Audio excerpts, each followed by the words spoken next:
Think of it as our last memory together, please." I was shocked by my soon-to-be married friend's sudden request.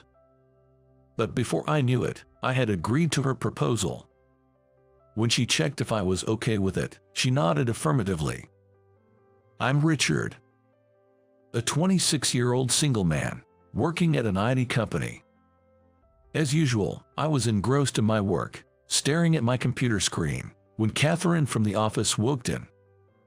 "Catherine, it's rare to see you coming directly to the office." "Yeah, I came to see my dad, but good to see you, Richard. It's been a while. You look well."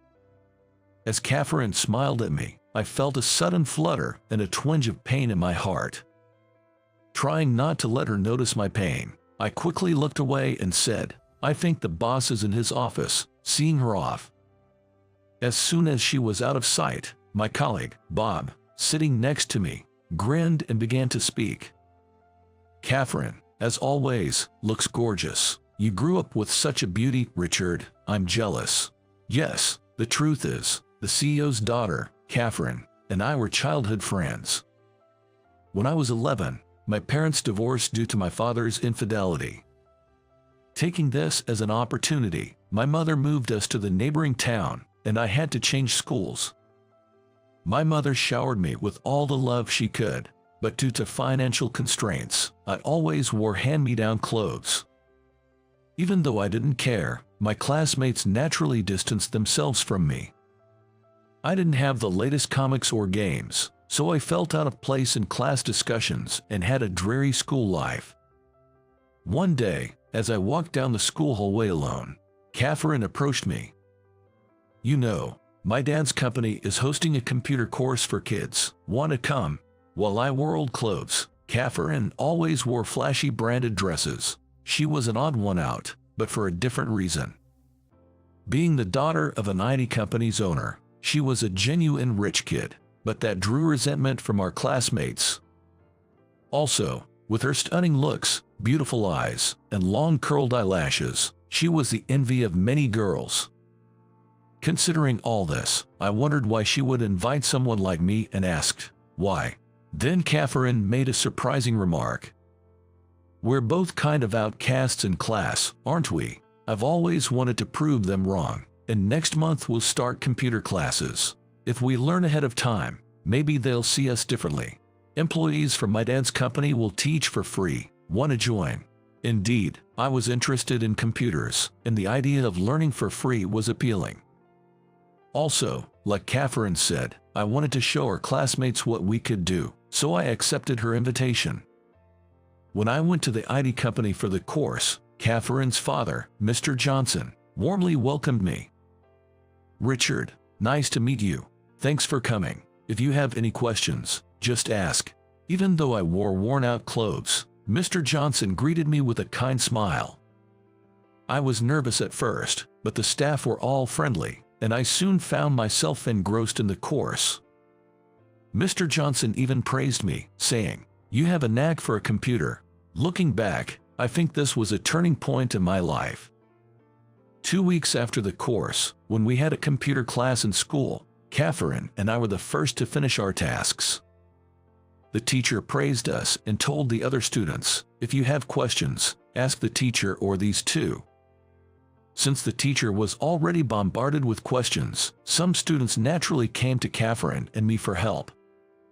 After helping them out, our classmates started to see us in a new light.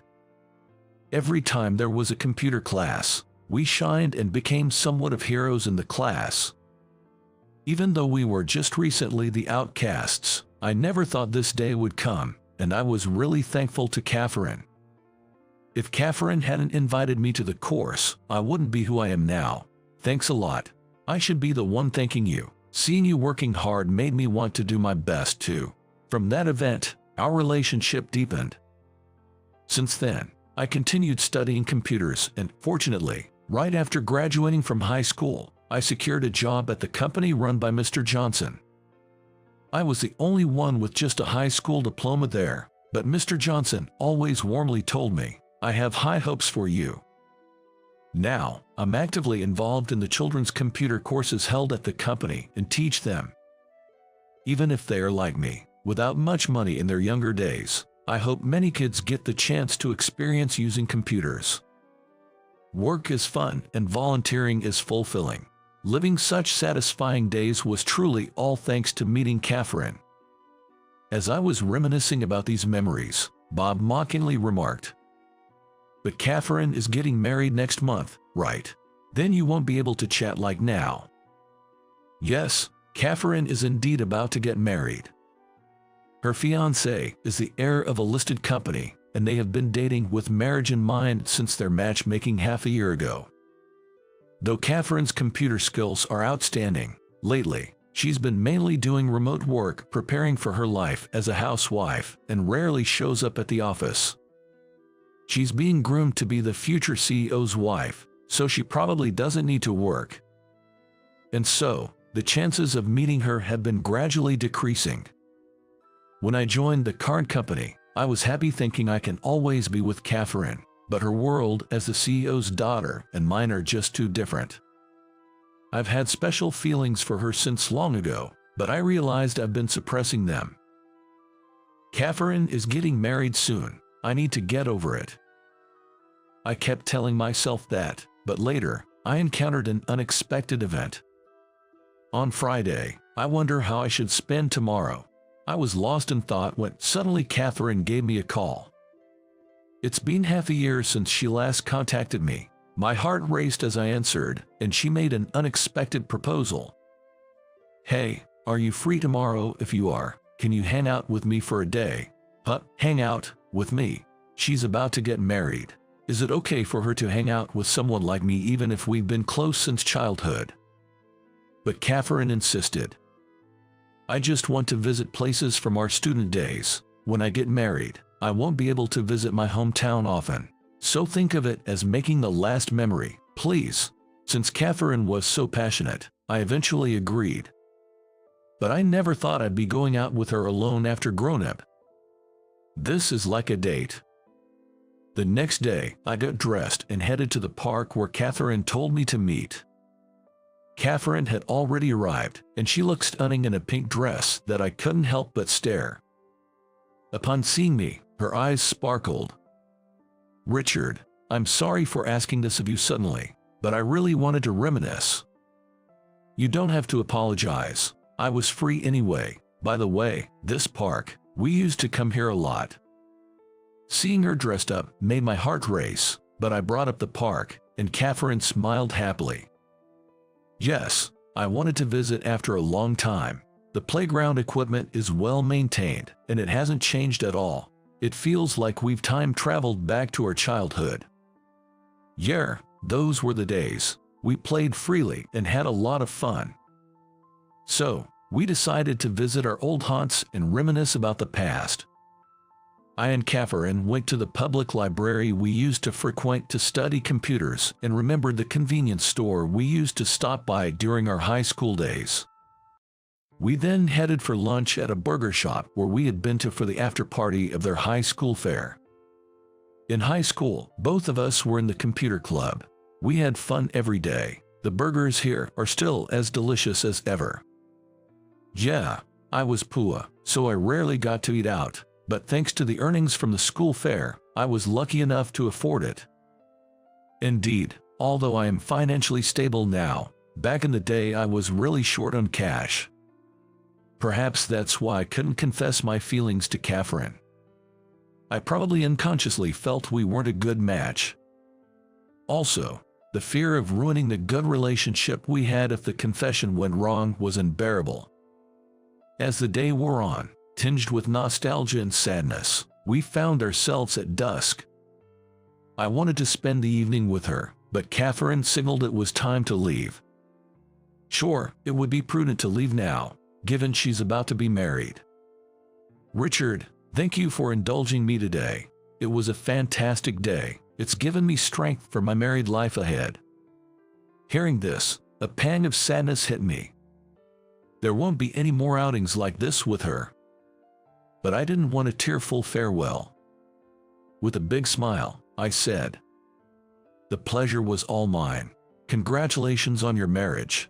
Wishing you all the happiness in the world. Catherine, with a wistful look, said thank you and walked away. I went home with a heavy heart, but I was later embroiled in an unexpected issue. After enjoying my first and last date with Catherine, I headed to the office on Monday with mixed feelings. Then, Bob approached with a mischievous grin. "Richard, never thought you'd be the type to betray Mr. Johnson. It's bold of you." What? I couldn't believe it and braced myself when Bob took out his cell phone and shoved its screen in my face. On it was a video of me and Catherine walking side by side, with Catherine saying, "Let's go grab some burgers." Bob had sneakily filmed us. It was clear that Bob had always been suspicious of my relationship with her. Sweating profusely, I thought about the consequences. Of course, I've already shown this video to the boss. Worst case scenario, you could even get fired. Well, I guess it's karma. Bob walked away with a mocking laugh. As I watched him leave, I felt a sinking feeling and went to my desk. Sure enough, I was soon called by Mr. Johnson for a talk. The other employees looked on with curious expressions, but Bob clearly found amusement in the situation. "Brace yourself," I told myself as I headed for Mr. Johnson's office. Mr. Johnson said take a seat. The boss always had a way of staying calm and collected no matter what, and I deeply admired that about him. I felt guilty for inadvertently betraying such a person. As I waited for Mr. Johnson to speak, the unexpected happened. "I've seen the video Bob showed me. I haven't seen Catherine looking that happy in a long time. Thank you for spending time with my daughter." "Wait, Mr. Johnson." I had assumed he was going to be reprimanded for going out with Catherine, so I was taken aback by the boss's gratitude. Mr. Johnson continued, "I need to tell you something in confidence." He began to share a shocking revelation. 3 months ago, Catherine had a checkup and found out she has some reproductive issues. She's healthy, but it seems she might have trouble conceiving in the future. She was devastated. Hearing this, I was at a loss for words. Then, another revelation hit. Catherine's fiancé, a well-to-do gentleman, had wanted to marry her despite the news. However, his parents were strongly against it. They desperately wanted a grandchild. Catherine, feeling guilty, had broken off the engagement herself. Imagining how Catherine must have felt then, I felt even more upset. Then Mr. Johnson added, "Catherine told me she's considering moving away because she doesn't believe anyone would love her now. But seeing her have a good time with you, her childhood friend, I think she's started to change her mind. Thank you so much. I can't imagine anyone ever loving me again." Hearing Mr. Johnson say Catherine felt that way, I realized I've always loved her, regardless of her circumstances. I've never been able to say this, but I love Catherine. I always thought I didn't stand a chance with her, being your daughter and all, but hearing your story, I can't deny my feelings any longer. Even if Catherine can't have kids, I want to be with her for the rest of my life. May I tell her how I feel? Richard, Catherine is truly lucky to have someone as kind as you. Would you go see her now? I don't have any pressing matters, and I'd like you to share your feelings with her. With Mr. Johnson's blessing, I left work early to go to Catherine's. I rang her doorbell, and she answered with a surprised look. "Richard, what are you doing here? It's still work hours." Seeing her face, I felt a surge of affection. "I had to tell you now, or I'd regret it. I love you."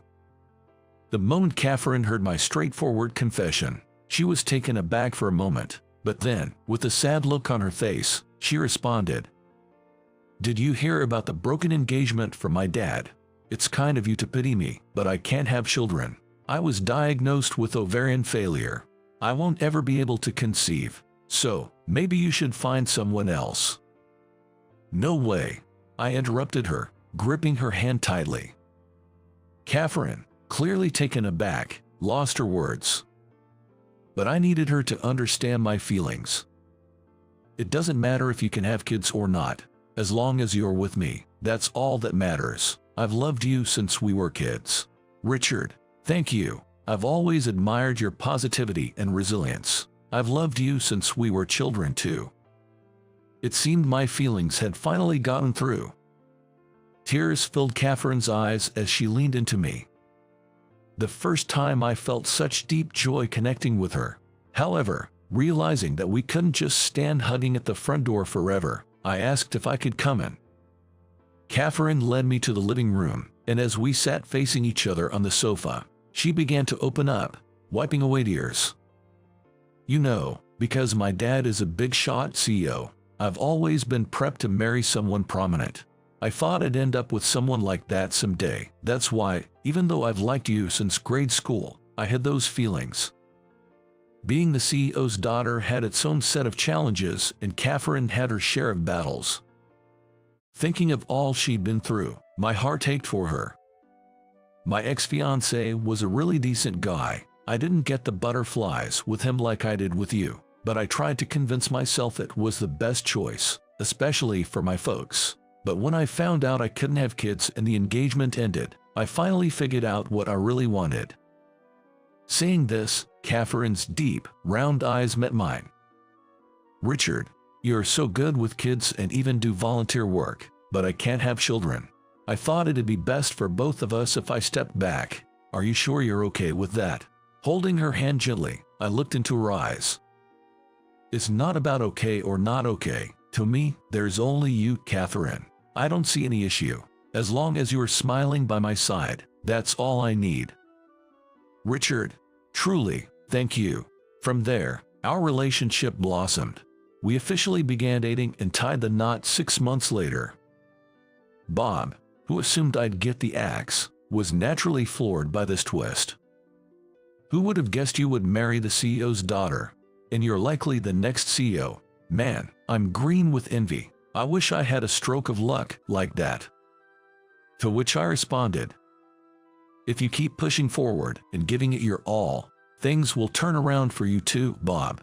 This was a new side of me to Bob, and he seemed taken aback, but that's what life's journey had taught me. After starting my computer classes and pouring in the effort, I felt my life had taken a positive turn. When I reached home, my son Mason excitedly ran up saying, "Dad, show me how to use the computer." Mason, our adopted son, was 10 years old. You got it. Let's dive right in. With that, Mason and I headed over to the computer. In the background, Catherine watched with a warm smile. With the love that Catherine and I share, I'm sure Mason will grow up surrounded by happiness.